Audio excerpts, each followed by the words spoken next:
Just a city. Yeah.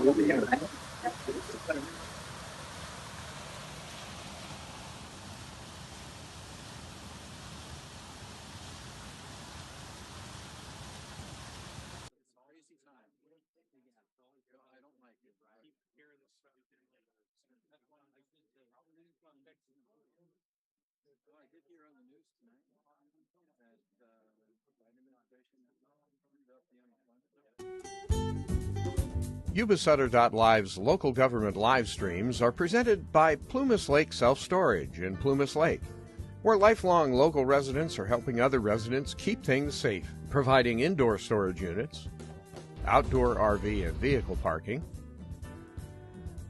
moving supplies, and Penske truck rentals. Details at plumaslakeselfstorage.com.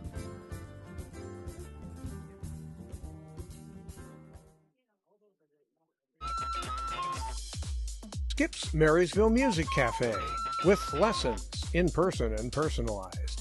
Instruments including guitars and amps, horns, strings for instruments, and a myriad of music and sound equipment. Skip's Marysville Music Cafe.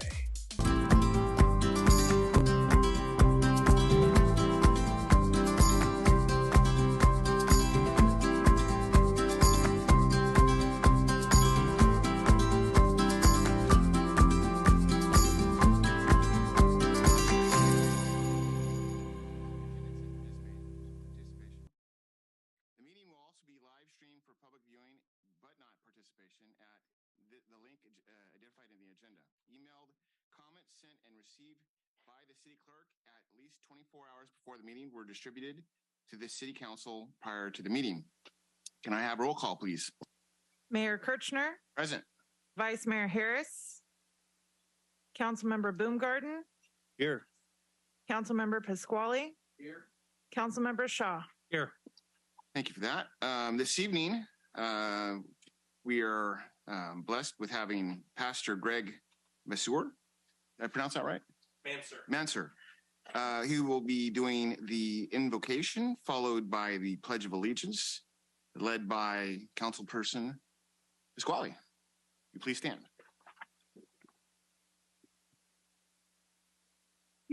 Shall we pray?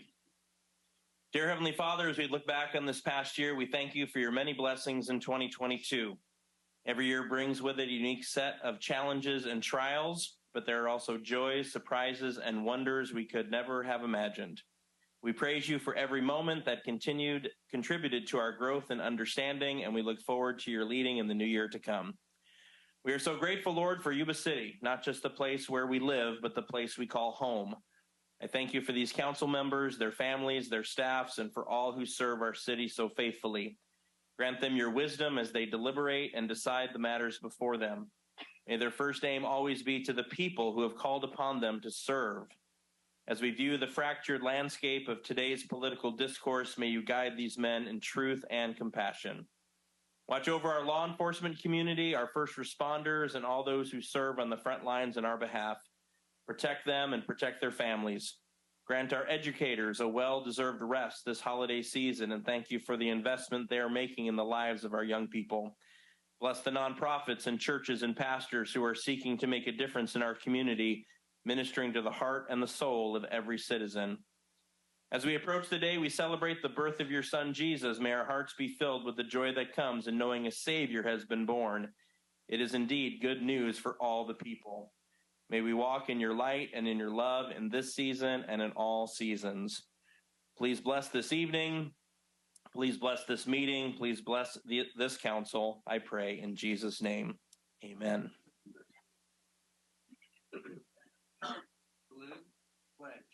I pledge allegiance to the flag of the United States of America and to the republic for which it stands, one nation, under God, indivisible, with liberty and justice for all.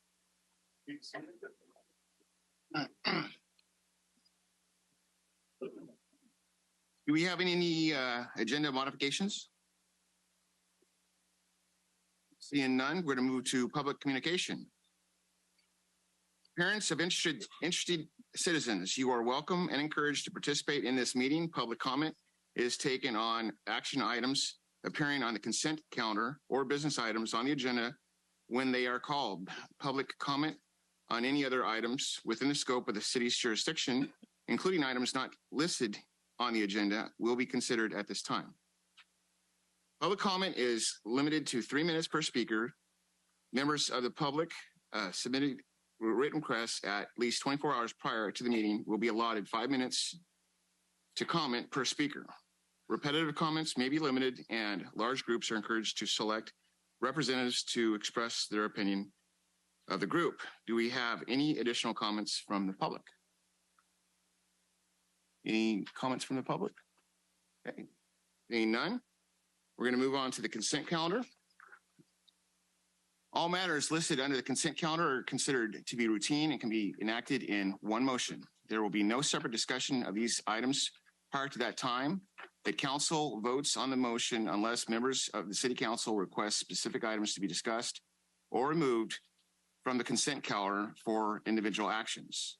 Do we have any comments from the public on consent calendar items 2 through 17? Any comments from the public? Seeing none, I'll bring it back to the council for action. Through the mayor, move to approve consent calendar items 2 through 17. I've got a motion from Councilmember Shaw. Second.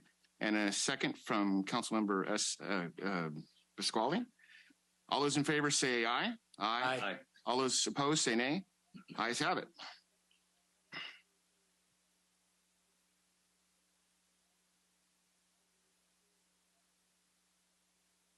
Okay, moving on to business items. Number 18, levy of the 2023 annual assessment of the downtown Yuba City Business Improvement District. Presentation by Diana Langley, the city manager. Good evening, Mayor and Council. So on November 15th, Council received a presentation from the Downtown Business Association, and you also considered the annual report for the Business Improvement District and set a public hearing for tonight. So after the public hearing, City Council may take one of the following actions. And just to summarize, you can terminate the proceedings if protests are received from business owners in the proposed district who collectively pay 50% or more of the proposed assessment. You can order changes in any of the matters provided in the annual report. You can continue the public hearing with understanding the public hearing must be completed within 30 days, or you can adopt a resolution confirming the annual report as originally filed or as amended. And staff is recommending that you adopt a resolution confirming the annual report and also approving the levy of assessments. The alternatives are to not levy the assessment or to identify alternate funding sources for downtown improvements and activities. So there's no direct fiscal impact associated with the item to the city. However, the Business Improvement District does allow for the DBA to do functions and promote the downtown businesses. And so through that, we collect sales tax when those businesses do well. And with that, the recommendation is to conduct a public hearing and after consideration, adopt a resolution. With that, I'd be happy to answer any questions. Any questions from the council? No. Go ahead and open up the, okay, so this point, the public hearing for, on the levy of the 2023 annual assessment of the downtown Yuba City Business Improvement District is now open. If there are any members of the public who would like to address the council on this issue, please provide your statement via public comment and state your name and address for the record. Do we have any comments from the public on this item? Any comments? Any comments? Okay, seeing none, I am now closing the public hearing and bringing the matter back to council. Through the mayor, Yes. could we just confirm with the city clerk that the city clerk did not receive any written protests on this matter? No written protests were received. Thank you. Through the mayor, Yes. I'd like to make a motion to adopt a resolution confirming the annual report for the Yuba City Downtown Business Association and levying the assessment for the Downtown Business Improvement District for calendar year 2023. I've got a motion by Councilmember I'm Boomgarden. Garden I'll second. and a second from Councilmember Shaw. All those in favor say aye. Aye. Aye. All those opposed? Ayes have it. Motion passes. Moving to agenda item number 19, community sponsorship request, Friends of the Marysville Stampede Cotton Rosser Memorial Bronze Statue. Presentation by George Marlowe, management analyst. We're going to have a substitution. I'm going to do the presentation tonight. Oh, okay. And actually, Since I'm up here. one moment through the mayor. Just a point of clarification after speaking with the city attorney, need to make it known for public record that I do not have to recuse myself as I submitted the paperwork because I'm not on the board for the Friends of the Marysville Stampede, nor am I compensated in any way. I'm just a fan like everybody else and already give them a check and here to help support. So there's no reason that I have to recuse, and I submitted it at their request. Thank you. So with that, as I was writing the staff report and preparing this presentation, I didn't feel that it accurately expressed the contribution that Cotton Rosser and his family has made to our community. And so I have to say to the family, please excuse this presentation because I don't feel like it does its adequate due diligence to represent him. So with that said, Cotton Rosser is legendary in the professional rodeo world, his hometown community of Marysville and the Yuba-Sutter area. And so to commemorate his status as a hometown hero, a memorial bronze statue has been commissioned to be placed at Plaza Park in Marysville. And if you look on the dais, thank you for bringing the cast of the proposed statue. With that, the plan is to create a 1 1/4 times life-size bronze statue of Cotton on his horseback, doffing his hat to an admiring crowd as he enters the rodeo ring. And the proposal is to have this done in 2023 in time for the Stampede next year. So at the time that the request came across, a committee had raised just over $108,000 of the $270,000 that are required. 2 anonymous donors came forward with a challenge grant offering $75,000 as a match for every dollar raised by December 31st, 2022.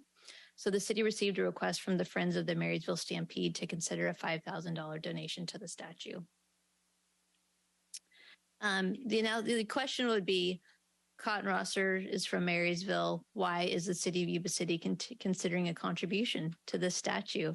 And there are many reasons. This family has been ingrained in the Yuba-Sutter community. They have contributed significantly to the Yuba City area specifically. Proceeds from various fundraisers that they have done have gone to local nonprofits, including the Giveke Foundation and the Yuba City Canine Association. And so just as much as the statue is going to be placed in Marysville, it's really a representation of our entire community. With that, the fiscal impact would be $5,000. Since this is a somewhat unique request, we're requesting that a supplemental appropriation be made of $5,000 from the Sister City account, as we're not going to have a Sister City delegation in this fiscal year. And so that would leave the remaining money in the community sponsorship account available for other agencies to come forward and request. The alternatives are to not authorize the contribution, authorize a different contribution, or not authorize a supplemental appropriation and go ahead and take it from the community contribution account.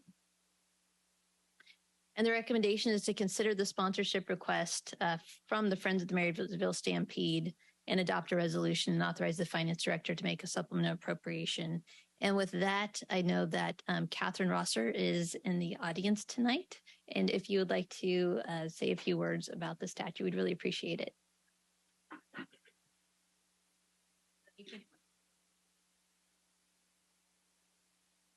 I'd first of all like to thank you for that introduction. My dad would have said that was way too much. So thank you for that.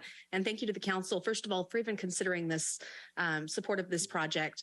You know, as she mentioned, there was a reason that the cattle drive started in Yuba City and ended in Marysville, because even though my father was from Marysville, California, his number one goal was always to put Yuba-Sutter on the map, both in the rodeo world and Western entertainment world as a whole. So your consideration and support of this project means a lot to my family, my mom, and Nicole Rosser's here tonight as well with us. But when David Reed and the Yuba-Sutter Arts Council came to us to propose this bronze project, it's a huge undertaking. It's a large fundraising effort, and one that they have been steadily raising funds for along the way. But the total game changer for us came with the anonymous match of the $75,000 by the end of the year. And with that was a game changer for our community, for our family, where the Friends of the Stampede and the Friends of the Stampede, Jackie Silman being one of them that's here tonight with us, stepped up and said, let's get this done. So we would have been remiss not to throw every single hat in the ring possible to get this done. And we appreciate your support of this project. As you can see, the statue on the tabletop is beautiful, and we have seen renderings of what it will look like when it comes to fruition. But the Friends of the Stampede, in collaboration with the Yuba-Sutter Arts Council, are really leading to get this done, and to get this done soon, to be one of the first large-scale art projects in Yuba-Sutter. So we thank you for your support and appreciate your consideration, and long live the King of the Cowboys. Thank you.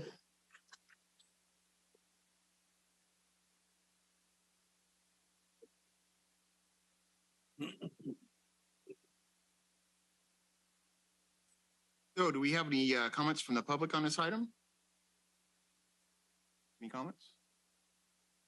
Okay, I'll go ahead and bring it back to council for action. Through the mayor, I was wondering if we might be able to get an update from the Friends of the Stampede on their efforts for the match. The Friends of the Stampede, we did launch an online raffle auction, and we put up 2 tickets to the National Final Rodeo. 2 tickets, and 2 tickets alone got us nearly $20,000 just for that one effort. In addition to that, we've had additional commitments come through, slowly but steadily chopping down to that $75,000. So that is just the Friends of the Stampede component, in addition to the efforts of the Arts Council, that we are on target. That this money would be helping to get us in place to get this project started. So with just our committee and a little over a month's time, we sure raised some money and some interest. And that was part of the reason too that we really wanted to promote the Friends of the Stampede, is within the Western world.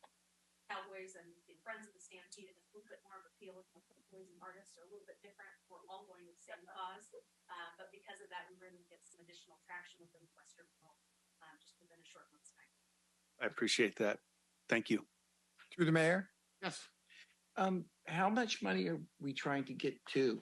Will the 150th make the match? Will that meet your goal? Correct. Thank you.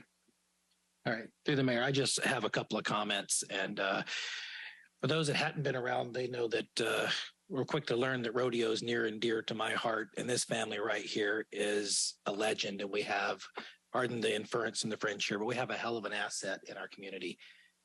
This family is well known in the rodeo world, and they don't speak arts and crafts. They speak yeehaw and rodeo and ropes and horses and bucking bulls. That's what they speak.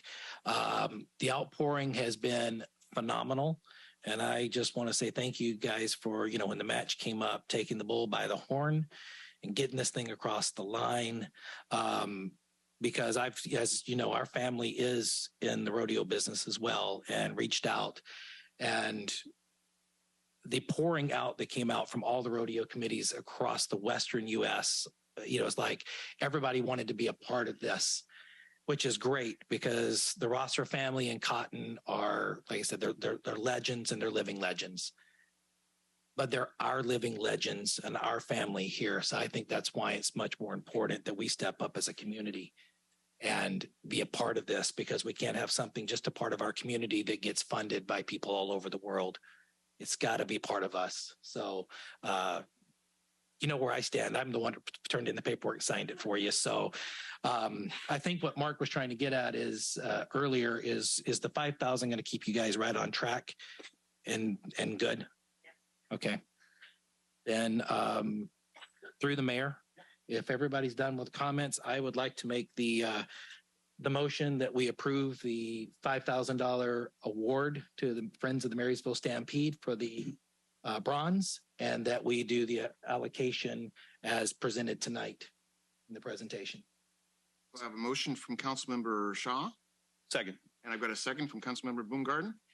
All those in favor say aye. Aye. Aye. All those opposed say nay. Ayes have it. Motion passed. Get her done. I do have one quick question. Where's the eventual home going to be? Right next to the Silver Dollar, so at Riverfront Plaza area. Okay. Right there at the end of the cattle drive, and that was done intentionally, that's the end of the cattle drive, so that we can launch it in perpetuity each year. Wow. That's what a cool idea. Wow. Well, thank you. Thank you very much. Take my gas.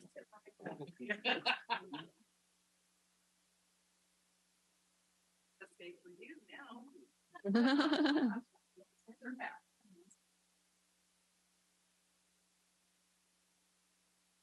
Okay, moving on. Agenda item 20, consideration of letter of support for Adventist Health's proposed Project Hope. A presentation by Diana Langley, City Manager.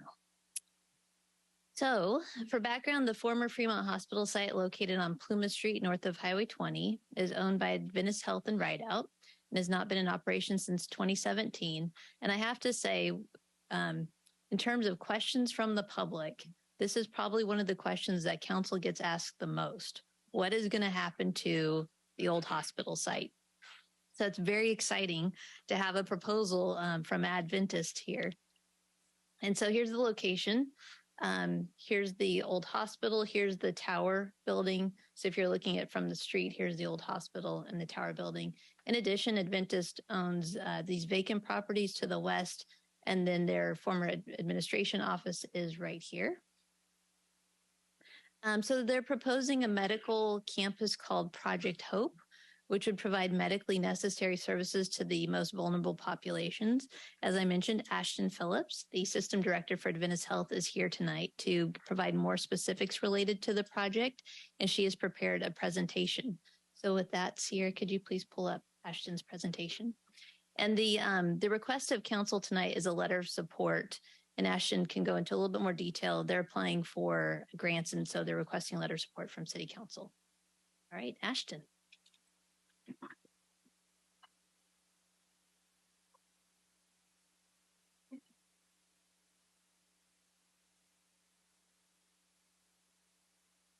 Hi. Okay. Perfect. Okay, I think this is the microphone here. Everybody can hear me. I can hear myself pretty loud. Okay.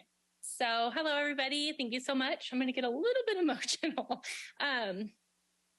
This has been a long time in the making, this project, and the efforts that have gone into it.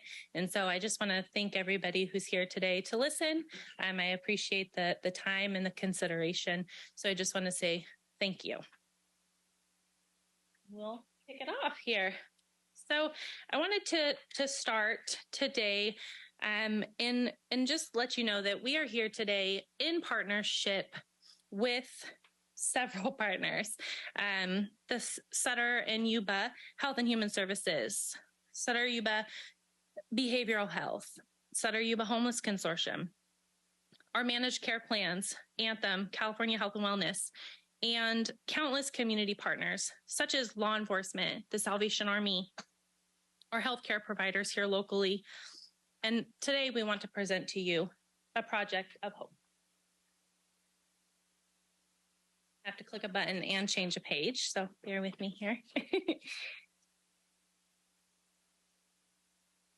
Today we are proposing the repurposing of the Fremont Rideout Hospital in Yuba City to create a campus that will offer a suite of services to our most vulnerable populations with the most complex health and social needs. These are seniors, persons with disabilities, and those who are homeless. These services set out to increase the overall quality of life and the well-being of those here in the Yuba-Sutter region. These services will also assist our acute care hospital. This will assist the hospital with wait times, with patient satisfaction, and provide that appropriate service to connect individuals to care that they seek and care that they need. These healthcare-related services address social determinants of health, and they will be added services that don't currently exist in our community, but that are so desperately needed. So today we are here to ask for that letter of support to pursue the funding of the development of this project and the services that we have proposed.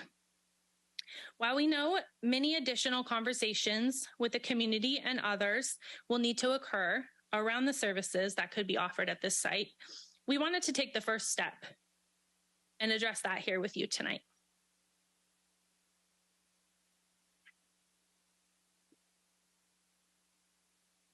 For the purpose of this project, we will be utilizing the hospital tower. Thank you, Diana, for providing that beautiful picture. That was so great. We plan to demo the middle part. So we have the large hospital tower on the south end. We have the middle part that is asbestos ridden. So we will have to demo that portion. And then to the north of that building, there's a 3-story building. Technically, 1 story is underground, so it looks like it's 2 stories that we'll be able to keep and utilize further down the road. It is important to keep this campus both secure and private for the clients, for the outward appearance, and for the community. This location is going to have full-time security, so 24-hour security, 24-hour support staff, 24-hour clinical staff as well. We will also be planning transportation services so that when individuals leave the campus, they're able to get to their next destination. In addition to the services that we're going to provide, each floor is going to have some common space, a common area for individuals to congregate, for individuals to watch TV, to do other small activities. One of the biggest portions of this project that I think is really important to the outward appearance and to the privacy of those that are in our facility is that middle portion where we will be tearing down the building. We will be building a private rec area. So a private, enclosed, outdoor area where individuals can recreate who are currently in the program. This will prevent and cut down on potential loitering that you might see outside of the building, which will be prohibited and strongly enforced. We intend to be the best possible neighbor. We intend to have a direct line where individuals can call with concerns that may arise from potential neighbors.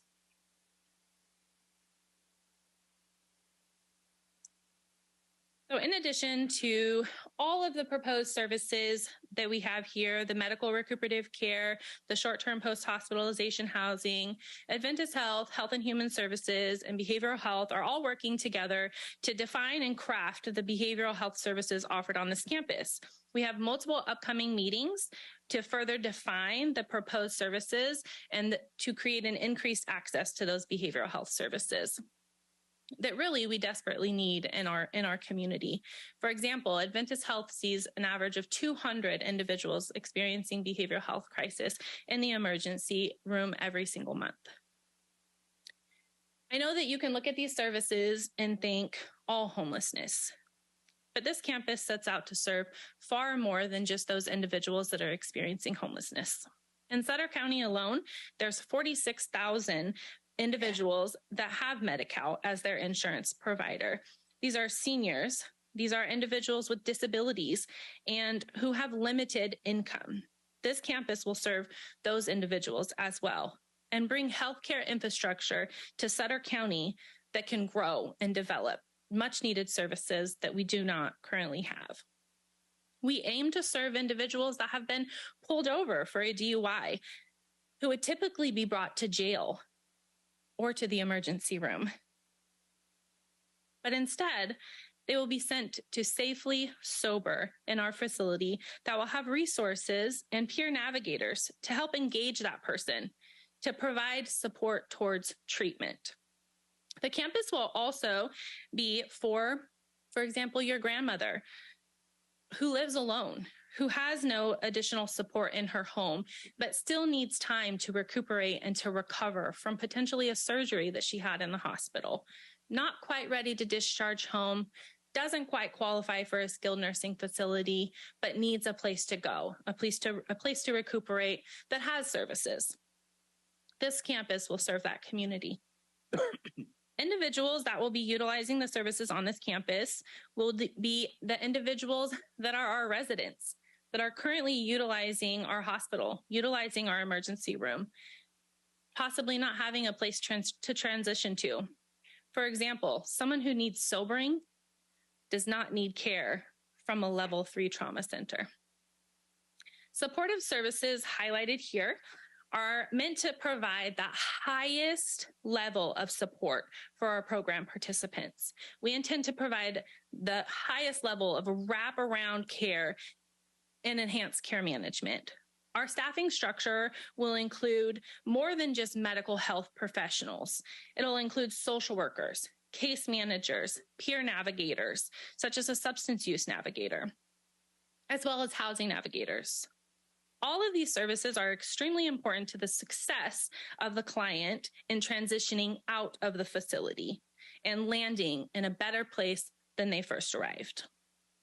For example, the case management and housing navigation services will allow for a client-centered plan. So a plan that's directly centered at the client and their needs. We create those care plans to help them transition successfully. For example, assisting someone with obtaining Social Security for their health condition, or assisting them with applying for a housing unit, as well as being able to pay for that housing deposit. We also have services such as dehabilitation. These services intend to teach those life skills in a classroom setting and in a one-on-one setting. The service outlined here are mostly referral-based services as well. For example, those in medical recuperative care will be referred and transported to the hospital, to the facility by the hospital. Sobering will be transported by ambulance or by PD. Individuals will also transition from one service, one level of care to the next. The only service here that will be a walk-in basis would be the behavioral health urgent care. This is an outpatient clinic that's really designed for individuals with behavioral health crises.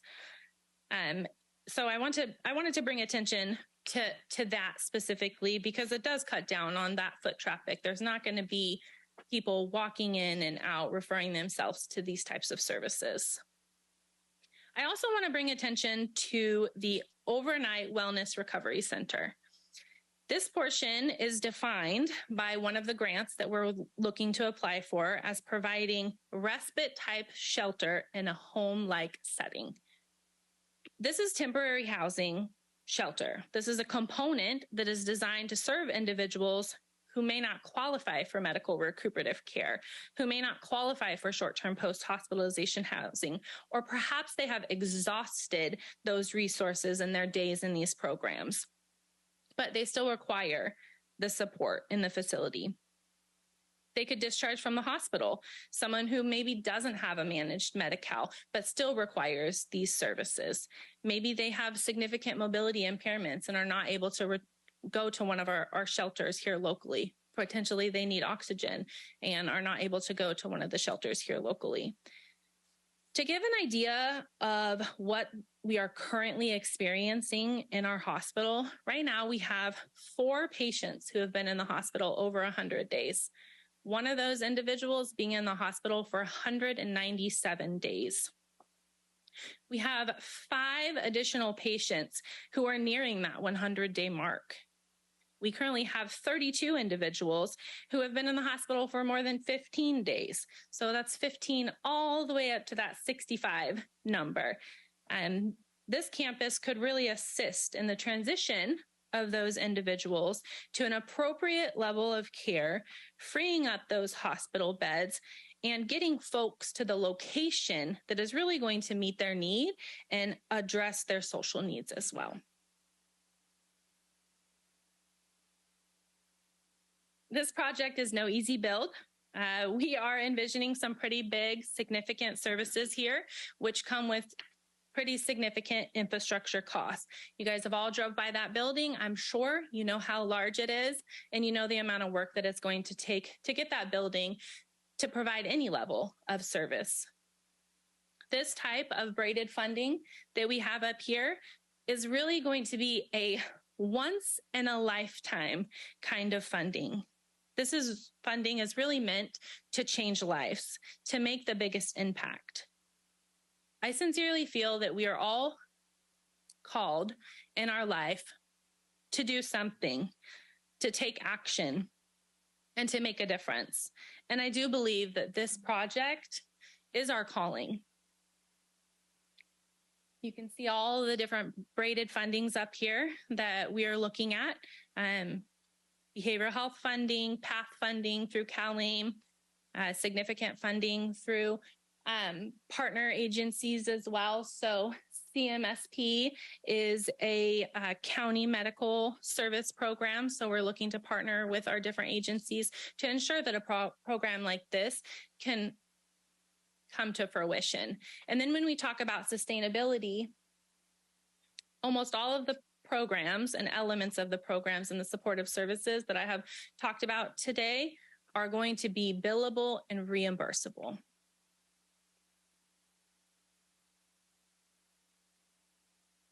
So in summary today, our goal is really to create a safe place for our most vulnerable community members by providing services that are needed and that are missing in our community. We plan to lead with excellence and create a space that you and the community can be proud of, a space where other jurisdictions will come in.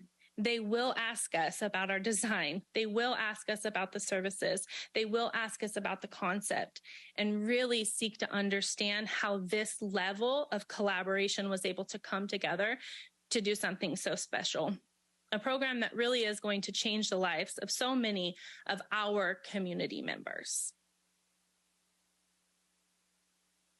And we'll open it up for questions. Thank you very much. Any questions from the council? I'll wait till you do the public first, please.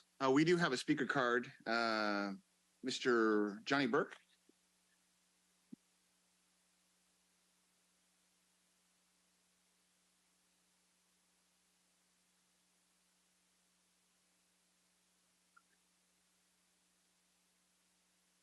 Good evening. Try that again. Good evening, Mayor and council members. Good to see you all tonight. I'm here on behalf of the Sutter Yuba Homeless Consortium, of which I am the executive director, just to let you know that we really support this project. This project that Adventist is proposing, it meets so many gaps. Ashton mentioned how this will be servicing a variety of vulnerable populations, including homeless, which obviously I represent quite a bit of. And I just wanted to share some numbers because as I looked over Project Hope and the services that will be provided, I thought, well, I wonder how many people we could help with that. And last year, in the calendar year of 2021, we kept a record of every client that came through either one of the coordinated entry sites in Sutter and Yuba County. We have 2 walk-in sites, Life Building Center over in Marysville and Hands of Hope here in Yuba City. And through those 2 sites, we saw over 3,300 clients come through last year of folks that were either homeless or at risk of being homeless. And so of that group, we had 1,505 people that came through for at least one day that were clients that had some sort of disabling condition. Now, that's not just Sutter County, that's Sutter and Yuba. I'm sorry, I don't have the breakdown because it's a cumulative number. But that was 45% of the folks that are served through coordinated entry and through our partner agencies. Disabling conditions are substance use disorders. My goodness, I should have had my glasses on. Man, you get to this age and you know how it goes, guys. Severe mental illness, developmental disabilities, chronic health conditions, HIV, or physical disabilities. Really, every one of those categories would be addressed by Project Hope. We are excited and just ecstatic that Adventist is proposing this because it meets so many gaps in our community right now for servicing folks that are homeless. I know there's a variety of folks here that work with people experiencing homeless in our area and can tell you that that sobering center is like a dream come true. We have some awesome programs through Sutter Yuba Behavioral Health. They have a great new program called Start to Finish, where if someone is interested in going through substance use treatment, they can be placed in one of our shelters for a couple of days before they're able to get into hopefully an inpatient center. And this would meet a goal right then, because a lot of our shelters that we use for that are not ideal for folks that are trying to sober up who have a severe substance use issue. This is an ideal situation. And that's just one of the many facets of it. So just wanted to let you know that what Adventist is doing is incredible. I would estimate that at a maximum, the funding that we receive through state and federal, that we would only be able to provide maybe $200,000-$300,000 over the next couple of years to support this program, which they've got braided in with their funding. Of course, RFPs have to go out. I can't say anything for certain, but we're talking about a dozens of $1 million project that Adventist is just looking for a letter of support tonight from the city to be able to put this all together. So it's just an absolute gift for our community. It would be a gift for us to be able to provide additional services to those experiencing homelessness that are residents in our area. So just wanted to let you know that we support that and give you some stats as you consider doing that letter of support. And I know all of you have my number, and Councilman Pasquale, you've got it now. I put it in your hand earlier. So if anyone has any questions about any other statistics that would apply to that, please let me know. Thank you. Thank you. Any further comments from the public on this item? Questions from the public? Okay, any questions, comments from the council? Through the mayor, first, I want to offer my thanks to Jackie Solman and Chris Chamlin for taking a meeting with me. I don't remember how many months it was ago. I was doing business over by the tower, and you know, I walked by there every day on the way to the post office, and I thought, you know, we've got to do something. And they were gracious enough to sit with me and start talking about you know, possibilities for that tower. That was followed up with an invitation that the then mayor Dave Shaw and I had to go over to the hospital where Ashton presented Project Hope, and holy heck, what a home run. You know, now not only did we have some concepts, but it looked like there was a framework for support. And, you know, here we are tonight, trying to move forward with this, which I think for Yuba City is, I do agree with you. I think if this thing comes together the way it looks like it may come together, you will have folks coming from all over to take a look at it. And I don't know why we wouldn't want to be a part of that as a city.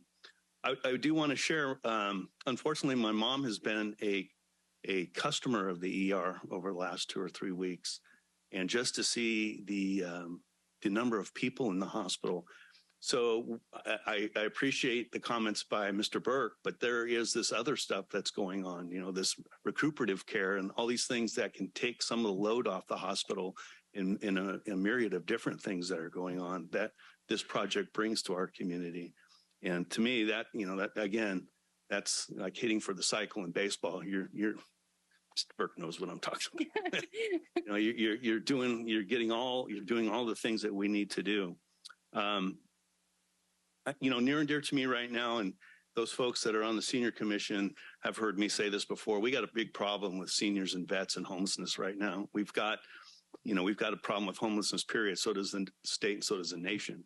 But I mean, I'm looking forward to what we can do for our seniors and our vets with this project as well, because they are on that tipping point or that verge of not getting care or being displaced out of a home and being out on the streets. And that's something that I think as a city that anytime we can partner, especially with Adventist Health, I think it's going to be a good thing for the city. So I'll close by saying that thank you for your graciousness to include us in partnership as you discuss this project. I hopefully look forward to see this thing happen in my final 4 years here on the council. And I'll turn it back over to you, Mr. Mayor. Okay. Thank you. Through the mayor. Chris, thanks to you and your team for meeting with us. And as Councilmember Boomgarden said, you know, wow, we've heard for the 4 years we've been here, why don't they do something with Fremont? Why don't they do something with Fremont? And we heard a rendition about 4 years ago, and you guys brought together the project here. I like the concept, but I would be remiss if I also didn't share my concerns with you at the same time, because what you hit on, if it's that continuum of care for the healthcare system, that benefits the entire population. Because as he said, going to the ER, I hear people, and we just have to be real in here. I hear people in our community that they won't go to the ER at Right Out because it's too impacted. They will be there. I had the misfortune a few years ago of my wife having to go by ambulance to the ER. Only as I pulled up, she's being pushed out. And then after about 8 hours, we just left and went home. So if this continuum of care can take that pressure off, fully support that, and that benefits the entire community. And my only concern is because it has all of these call it tentacles or parameters that it helps all the community. We've got seniors, we've got veterans, we do have homeless, we've got people that need these services, but I don't want us to get as the politically in thing right now is homelessness. I don't want us to get totally focused on that because there could be a component of that, but this has to be something that takes that burden off because we do suffer in our community from healthcare. We are not adequately health cared in California as a whole. And we only have one hospital that is doing everything they can. But, you know, from every thing you can imagine being thrown at you, it's an tremendous obstacle you're trying to overcome and help people. So I think this will take it off. I'm in favor of supporting it. But at the same time, I want to make sure that our focus stays on the health aspect of this. We got people that are addicted to drugs. Doesn't matter if they're homeless or if they're in a 16-room mansion. They're addicted and they need help. Same thing with alcoholism. Same thing with like your mom, you know, she might need to go from point A to point B to get care. We need to make sure that's there before we divert on into other things. That's my only concern. So. Chris, would you like to come up? I probably should have introduced him earlier. Everybody, this is Chris Champlin, our hospital president, our fearless leader. Sorry, Chris, I just kind of spoke directly to you because I know you're the fearless leader. Thank you, Mayor and Councilman. I feel like my comments are going to pale in comparison to you. You gave the speech. Yeah, you know, this is exactly what this is for. I'm going to repeat some of what Ashton said. 2 weeks ago, we had a bit of a surge. So we had a lot of flu, we had RSV, we had COVID. We were doing 250 patients a day of really, really sick people. Now, why do I say that? A year ago, actually, at the beginning of this year, we had days where we were doing 350 emergency room visits a day for COVID. But in fairness, a lot of those were just patients who were coming in to be tested, right? They weren't showing symptoms. So the last few weeks, we've had really, really, really sick people who had to be admitted. Now, we had 40 patients in the hospital taking up beds who weren't sick. Wow. You heard Ashton talk about it, 200 days. Those patients don't need to be there. And the fact that they're there means that somebody who needs that bed doesn't get it. We need infrastructure. We need infrastructure. We need infrastructure, right? I mean, you made the argument just now. So that's what this does for us. Is it going to get us all the way there? No, but it's a giant step in the right direction. So if we can get some of those 40 people out of the hospital, out of the acute beds, into this facility, now we have room. Now we've disimpacted our emergency department. You've heard me say this before. I'm very, very proud of the door-to-doc time, right? You get in, you're seen within 11 minutes. That's fantastic. And then you sit there for 24 hours waiting for a bed, right? That's not okay. So we have to have this for additional infrastructure. And your support is the first step in getting us there. So I'd be happy to answer any more questions, but I appreciate you both supporting this. Through the mayor. I just have some concerns that this will be a magnet, but I think these gentlemen have discussed it about the homelessness. You start putting projects together and it goes across the state like a wildfire, and you get this influx of people coming to an area like, wow, we've got this great thing going on in Yuba City. That concerns me. That concerns me for the neighborhood, concerns me for the city. That's my only reservation about this at this point. I get what you're going to do, but as long as we control that aspect of this and not make it a magnet for homeless destination, then I'm for it. That's my only concern. Yeah, I make two comments about that. And I think if we're coming across this presentation that this is a homeless shelter, then we're not doing it right. right? This is not what this is.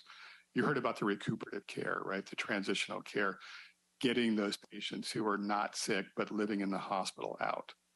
There is a component that will take care of the homeless population, but that's not the whole thing. So how this gets presented is very, very important. Do we have all of the answers on how we're going to control this? No. You saw the list of all the agencies that are working with us, right? We just heard it. So we're working on that phase. We're very, very mindful of it. In my conversations with each of you individually, we've talked about that. So it is top of mind for us, and we will continue to address that as we go forward. I appreciate it. What else I would add to that is that we need this service in our community. The service is designed specifically for our community based off of the numbers that we've looked at in our community. And we have plenty of population to go around to fill up these beds before we ever would even, which we're not considering, trying to support other individuals coming in. We don't have I don't have the numbers. Johnny might know on the top of his head the number of individuals that are actually transplant to our community and from other locations. But that would be something interesting to share with you also. I think in addition to that, the services that are provided here are covered by our managed Medi-Cal plans in our county. So California Health and Wellness, Anthem, individuals that will go in here will have those specific benefits. To have those benefits, you do have to be a resident of this community, and you have to be a resident for like 30 days in order to actually get those benefits enrolled too. So this is a project for our community, for Yuba and Sutter. Great. Thank you for the clarification. I appreciate that. I appreciate your question. So thank you for an excellent presentation, by the way. I'm trying not going to repeat what's already been said. If you've been in one of these seats up here, you've been asked all the time, what are you going to do with Fremont Hospital? Those of us that lived here our whole lives remember what it was and what it's become, and why don't you do something with it? And here we have a great opportunity, it appears, to address that. I would encourage to educate when it comes to the neighborhoods around there. Yeah. You want to get in front of that. If not, it can go the wrong way. But thank you very much for that presentation. And if there's no further comments, I'll bring it back to the council for action. Through the mayor. Yes. It looks like the recommendation is to consider and approve a request for a letter of support for Project Hope, and provide that to our city manager. I've got a motion by Councilmember Baumgarten. Second. And a second by Councilmember Shaw. All those in favor say aye. Aye. Aye. All those opposed say nay. Ayes have it. Awesome. Thank you all. I really appreciate your time and your consideration very greatly. Thank you very much. Appreciate it. Thank you guys so much. Thank you. Okay, moving right along. Agenda item 21. Tree maintenance service bid award. This is going to be presented by Spencer Morrison, Finance Director.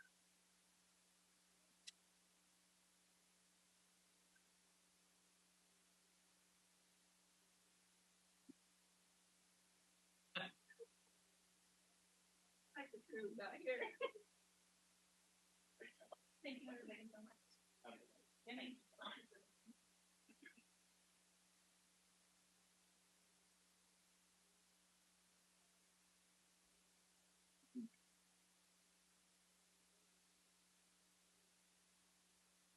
Good evening, Mr. Mayor, members of the council. City of Yuba City has over 13,500 trees that we're responsible for. Over the past 14 years, Parks Maintenance has contracted tree maintenance services due to staffing levels and budget constraints. Tree maintenance is vital for the safety of the public, health of the trees, and supports our Tree City USA designation that was brought to you at a recent meeting. Services will include a share of tree maintenance in the district's parks and along city streets and emergency call-outs. I have in the audience today, I want to point out that there's a member of Richard's Tree Service with us, Richard Graham. All right. Yes, sir. Mark Graham. And we have Rob Condry, Parks and Grounds Superintendent as well. Sorry, Mark, I have it written down correctly even.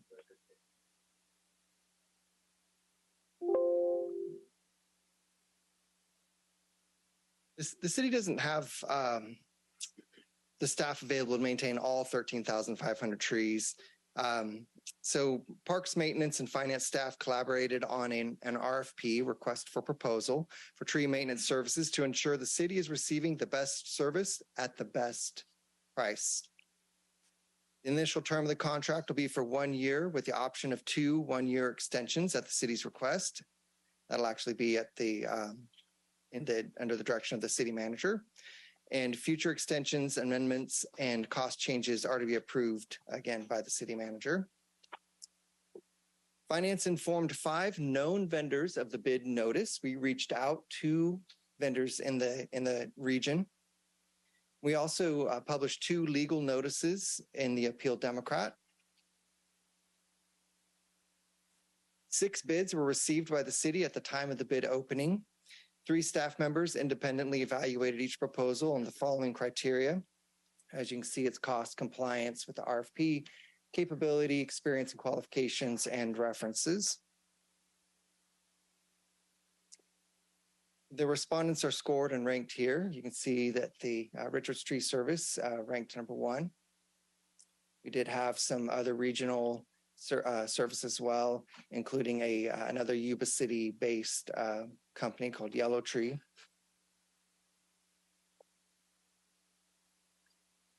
So based on the scoring results, city staff recommends awarding the tree maintenance services contract to Richards Tree Services, Inc. of Marysville, California in the not to exceed amount of $300,000. The contract includes the option of 2 one-year extensions as approved by the city manager. And I do want to reiterate, we tried to say it in the staff report, and I want to say it out loud that this isn't committing the city necessarily to a for sure $300,000 tree maintenance expense, but we do have a lot of unknowns throughout the year, especially this time of year with storms, windstorms, heavy rain and weather. And we do utilize contract services to help keep the streets clear and keep people safe as well. So there's some unknowns in there. And with that, I'm happy to answer your questions. Any questions? I would like to say that I'm happy that it appears that we're going to go with a local company. So I'm excited about that. If there's no further questions, I'll bring it back to the council for action. Through the mayor, before we do that, could we open it up to the public for comment? Open up to the public for comment. Anyone for the public for comment? Okay, seeing none. Bring back to the council for action. Through the mayor.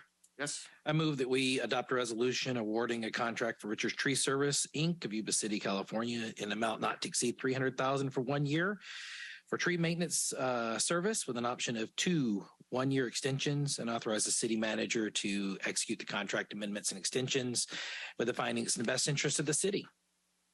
So I've got a motion by Councilmember Shaw. Second. And a second from Councilmember Pasquale. All those in favor say aye. Aye. Aye. All those opposed say nay.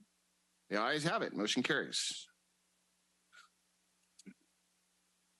Hey, moving along to agenda item 22, septic hauler fee update presentation by Mr. Ben Moody, Public Works Director and Development Services Director. Mr. Moody.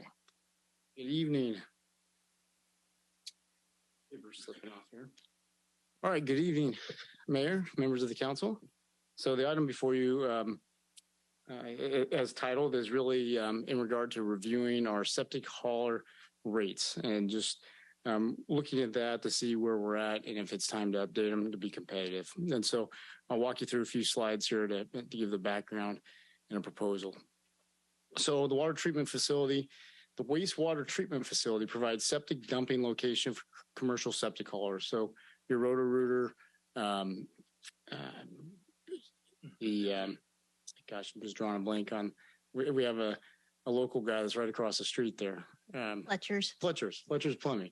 So we have these various establishments in town, the county. There's and even in the Keyhole area across the area, they're on septic, and so it's really to pump contractors pump those tanks, and then they haul it off to a location to dispose of. So the fees for septic hauling were analyzed based on effluent loading. And so that's a fancy term for just the concentration. So, and so when those rates were analyzed, there was a formula that was worked out that basically said, hey, this stuff is really potent compared to shower water. And so they established a rate based on that. And then back in 2016, they were also analyzed. And then we put an inflator on there that was across the rates. And so they put a COLA or inflation factor on there that then brought that concentrated rate. And then it's been annually updated. And so when staff's looking at this, what we've seen is that just a substantial drop in usage. And so since 16-17 fiscal year, you're seeing where our gallons were up around 850,000, 950,000, and then we've been significantly declining. And so when we took a closer look at that, and then with that, based on the a rate structure that's per gallon, really what we're doing is our revenue intake is decreasing. So this graph, the blue is the gallons, the orange red here is the revenue. And so no, I got that reversed. And so the orange is the gallons, the blue is the revenue. They dropped it on the same map here, but they're directly related as to why they're similar. But you can see the 17-18 peak, and then we're dropped, and then there's kind of a small update here, just all a small increase. And so from this, when you look at it, it's like, we really priced ourselves out of the market is really what. And so when we started calling around to look what's going on, the input is that's exactly what we're hearing is that current and former septic hauler customers report that they have stopped or reduced their discharging due to the high non-competitive rates. We called 7 comparable agencies, 4 of which were direct competitors within 45 miles.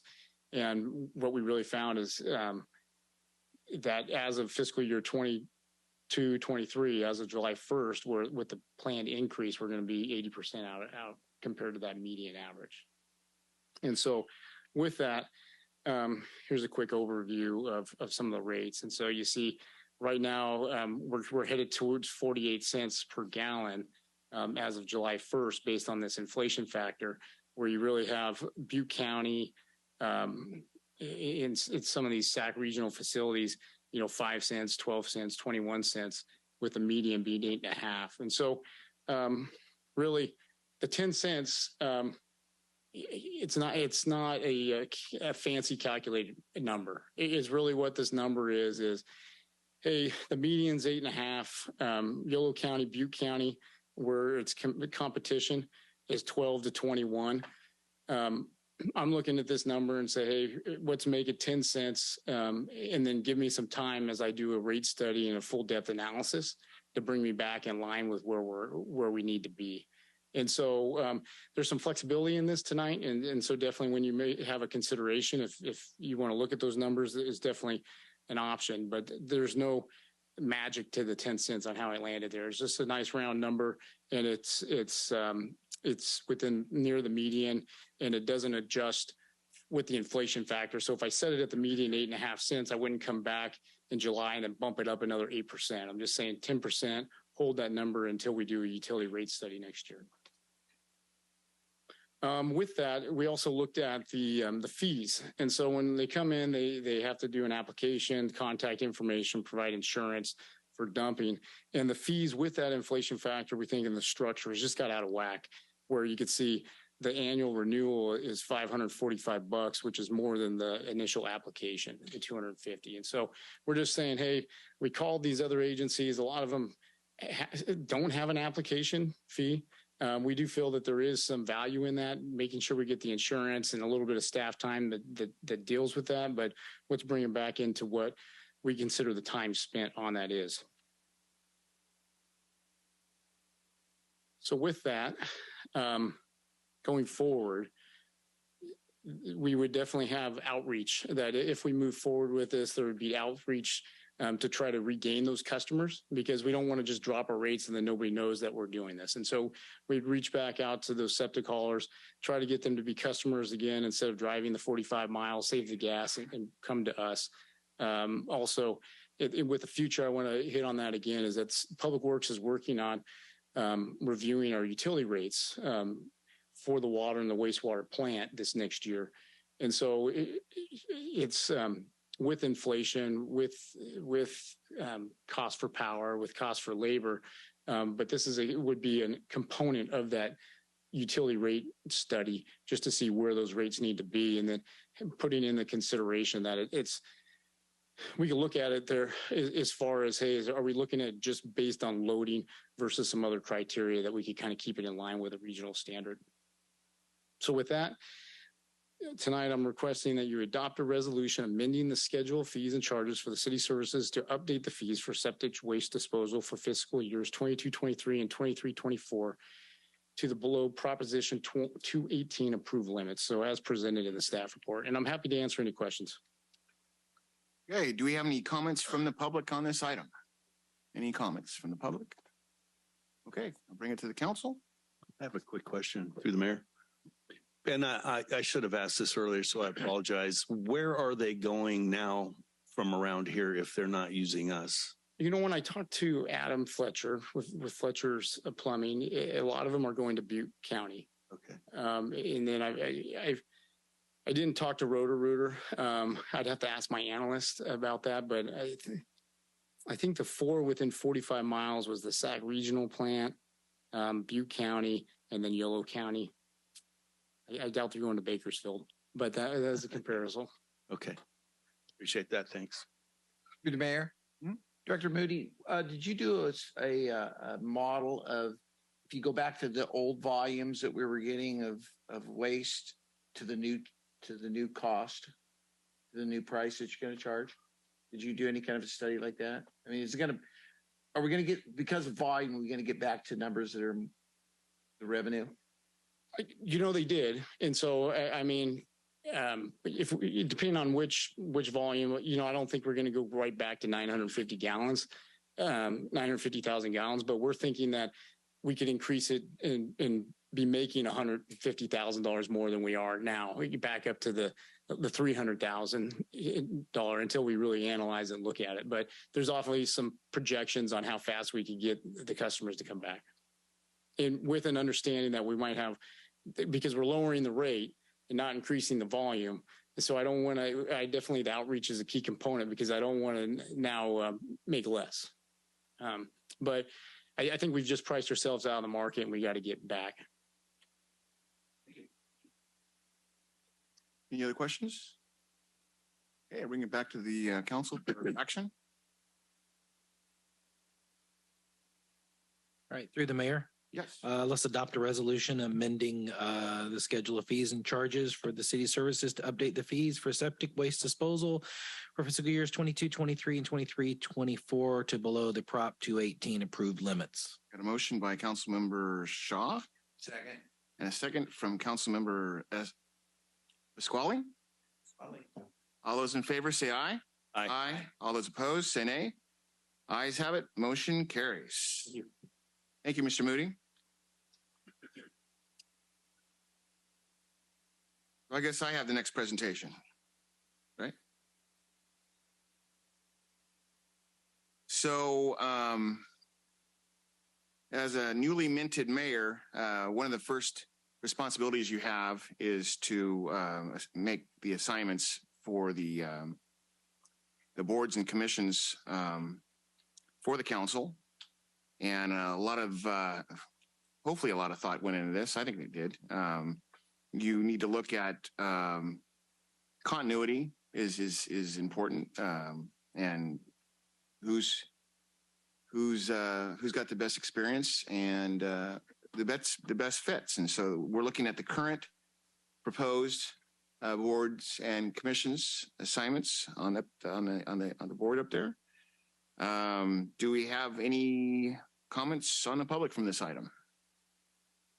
Any comments, questions?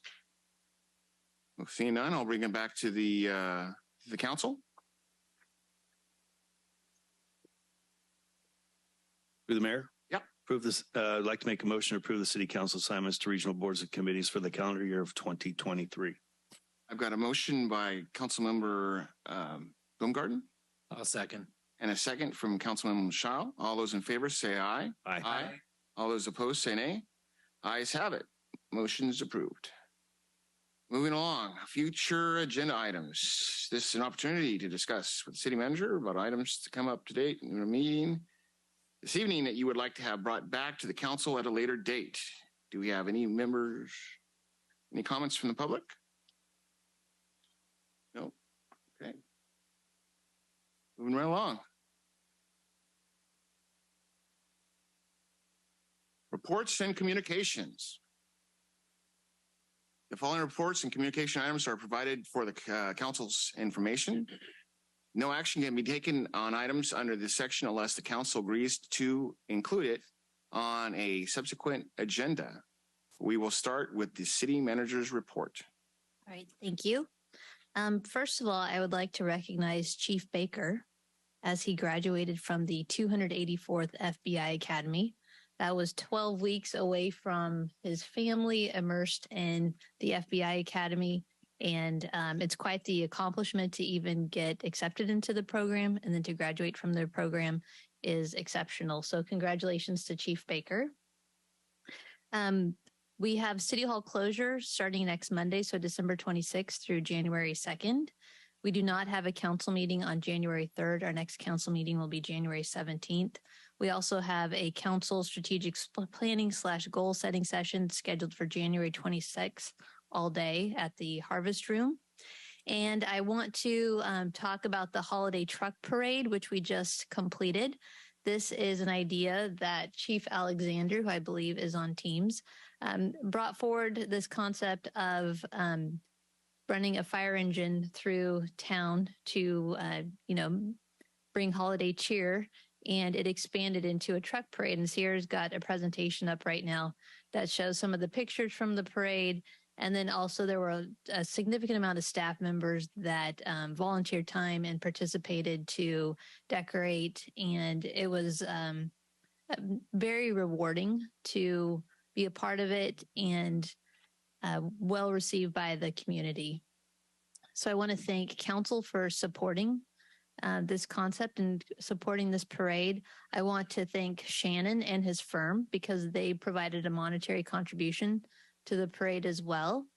And Sierra, if you could go continue with the slides. We've got pictures with the council members with Santa.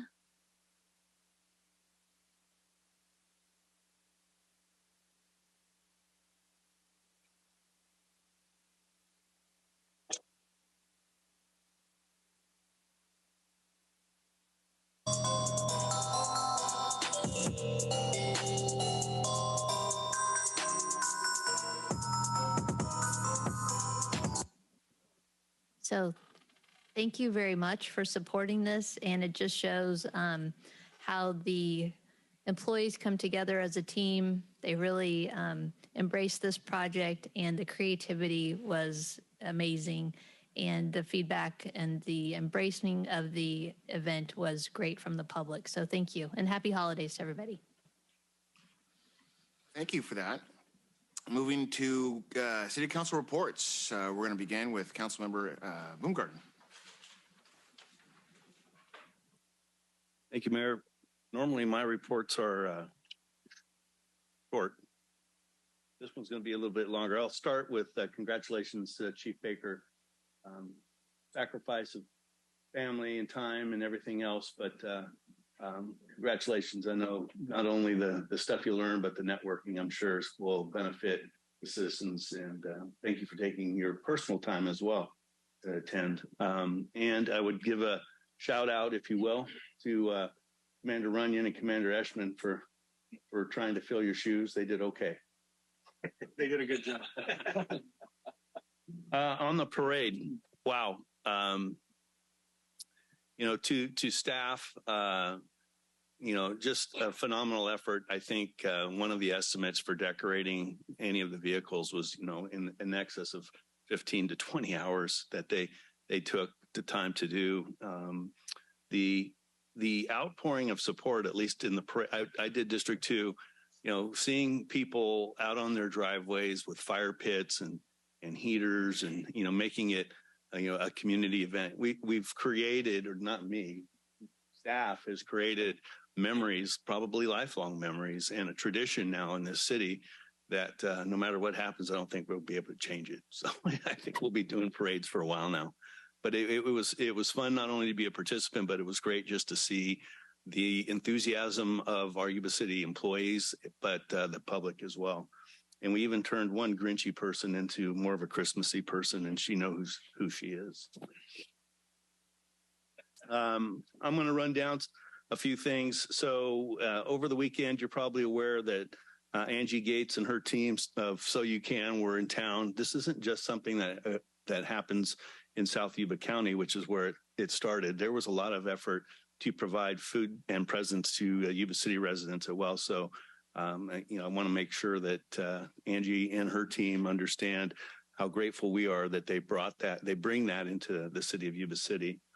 As far as meetings, I covered transit for the then mayor.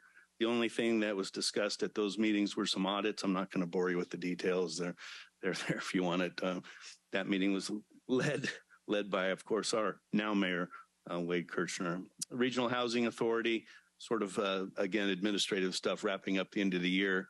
I will say that the credits that we were looking to get or hoping to get for the rather large, I think it's 170 unit project that we have on the north side of Richmond Housing, those did not come through in this particular funding cycle. However, we will be reapplying, and as those funding cycles occur, it's our hope at the Regional Housing Authority that we do get those tax credits.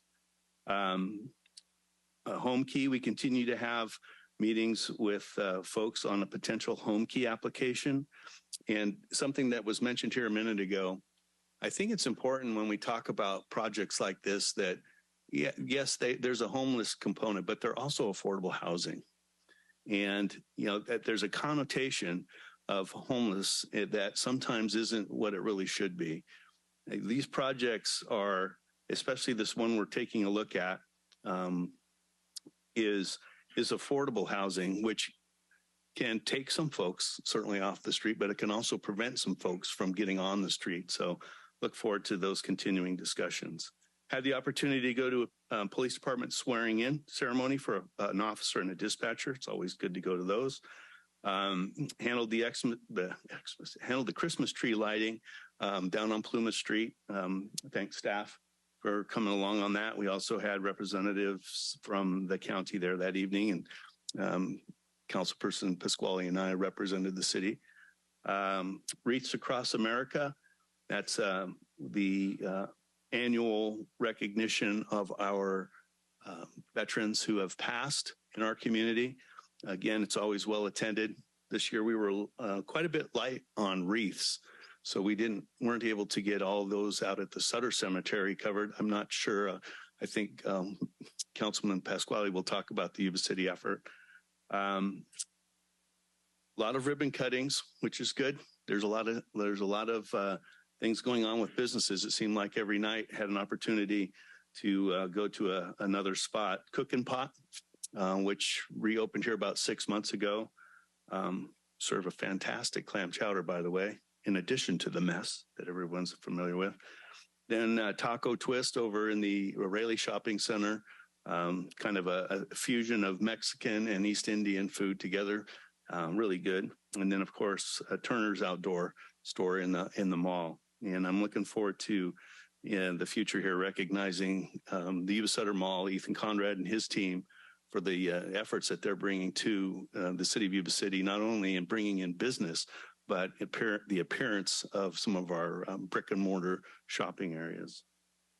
I'll close with just wishing everyone a very happy holiday, very Merry Christmas, very safe. It looks like weather's going to be okay here, not across the rest of the country, but know that, while everyone's celebrating holidays, we do have some folks that are out taking care of the city, our police, our firefighters, our public works personnel. So anyway, I just sign off at this particular point in time. Merry Christmas to the council. Merry Christmas to staff. And guess we'll get together at the end of the beginning of next year. Thank you. Thank you. Councilmember Pasquale. Thank you, Mayor. Been indoctrinated. No, I didn't say that. I didn't say indoctrinated. I've been helped tremendously by the staff, being up to speed. I appreciate that. I am not techno, and I've had some glitches, but Assistant Deputy Director Gianco has been very helpful to me. Thank you, David. I appreciate that. Went to the fire police breakfast, which was very well attended, and I had a great time meeting all the people and the firefighters and all the people that know me as Uncle Mike were there as well. Reached across America. I was at the Yuba City Cemetery, which a lot of people don't even know we even have a little cemetery, but I was very, very impressed with how it is maintained. Got a little emotional talking about because I couldn't go to Sutter because that's where my father, a Korean veteran, was buried. But had a real good visit with some of the Boy Scouts that were there in attendance putting wreaths out. And we went and got a little history lesson. And we do have two fallen soldiers from World War I within a few days of each other that I had no idea that we had that in our cemetery, and that was quite moving to be there to honor them. Holiday truck parade, what a hoot! That was great. I mentioned to City Manager Langley that the city of where is it? Over in Napa.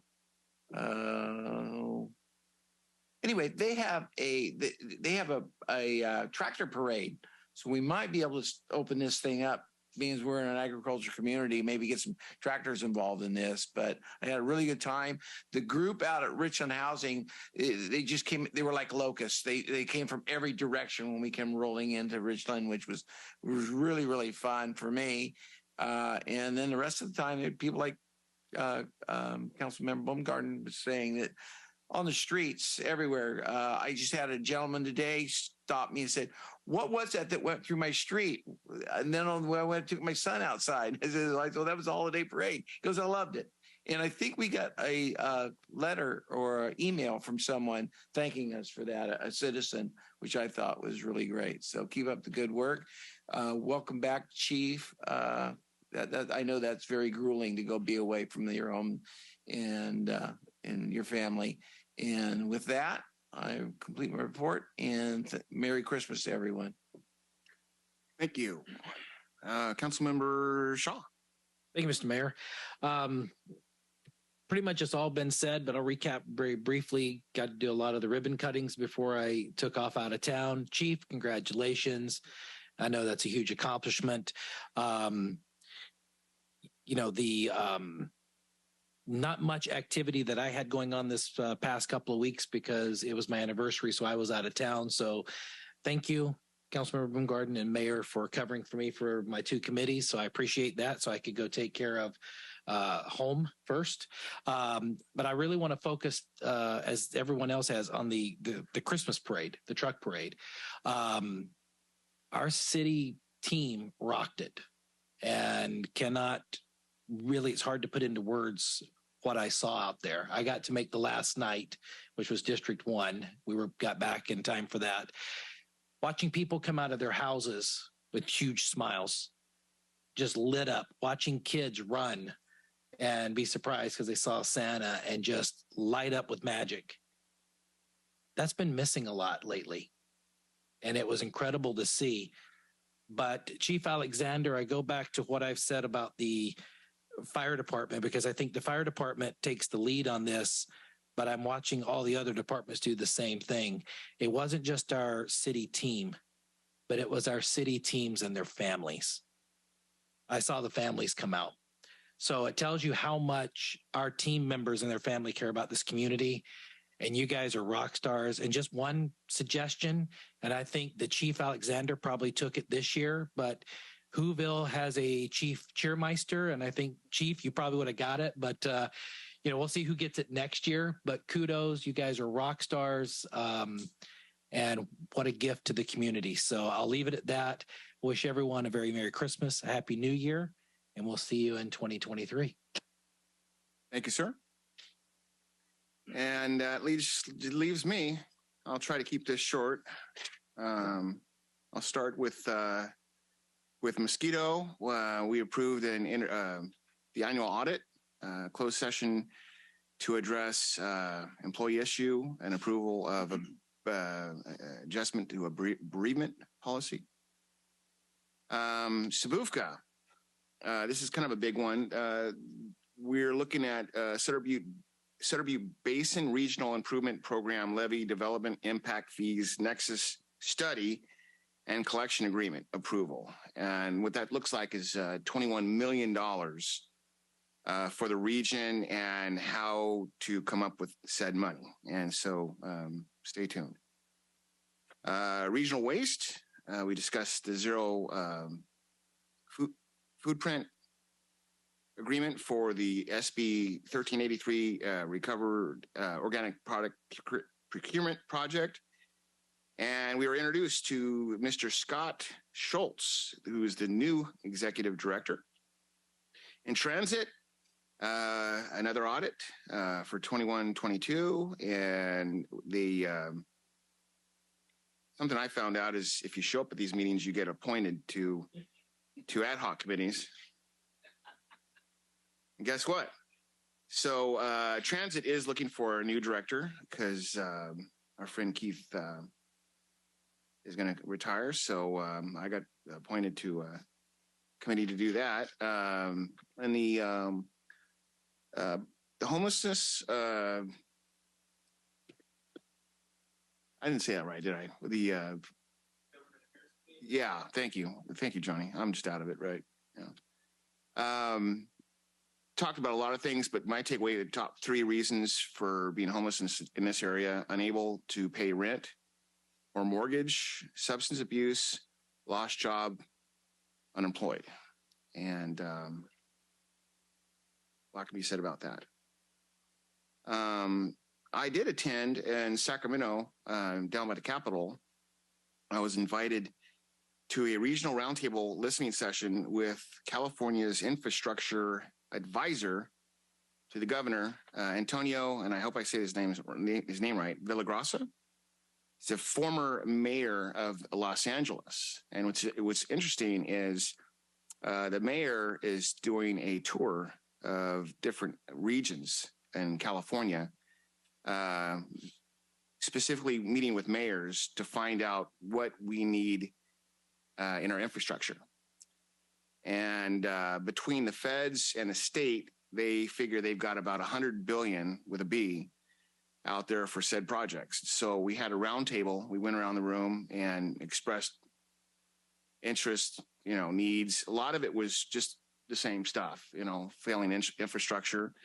But when I had a chance and met with them afterwards, I threw out, we wouldn't mind having an overpass at 20 and 99 and a third bridge out there at Oswald someplace. So intergovernmental relations committee met with the city manager, county CEO, and vice mayor was there, the vice chair and the chair of the county, setting down some goals of what we're going to look at for next year and how we're going to address them.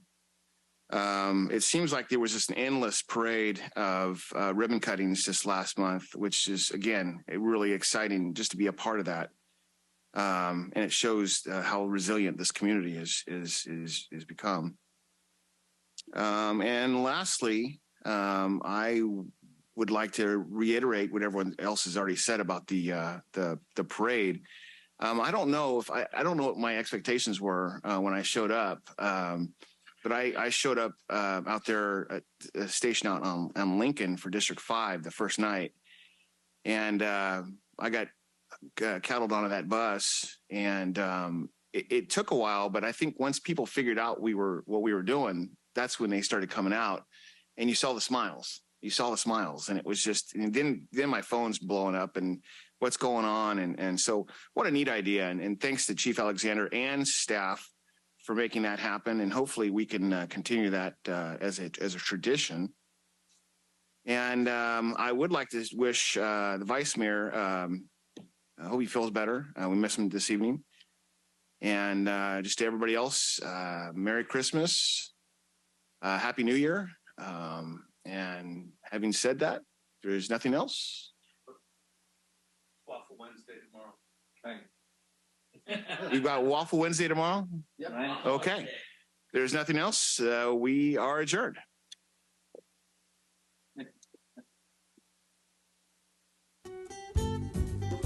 Yuba-Sutter.live's local government live streams are presented by Plumas Lake Self-Storage in Plumas Lake, where lifelong local residents are helping other residents keep things safe, providing indoor storage units, outdoor RV and vehicle parking, moving supplies, and Penske truck rentals. Details at plumaslakeselfstorage.com.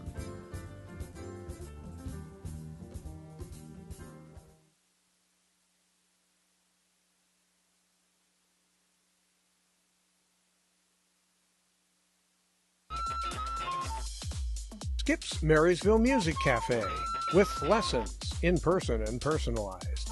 Instruments including guitars and amps, horns, strings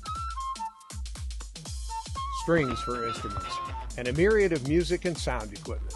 Skip's Marysville Music Cafe.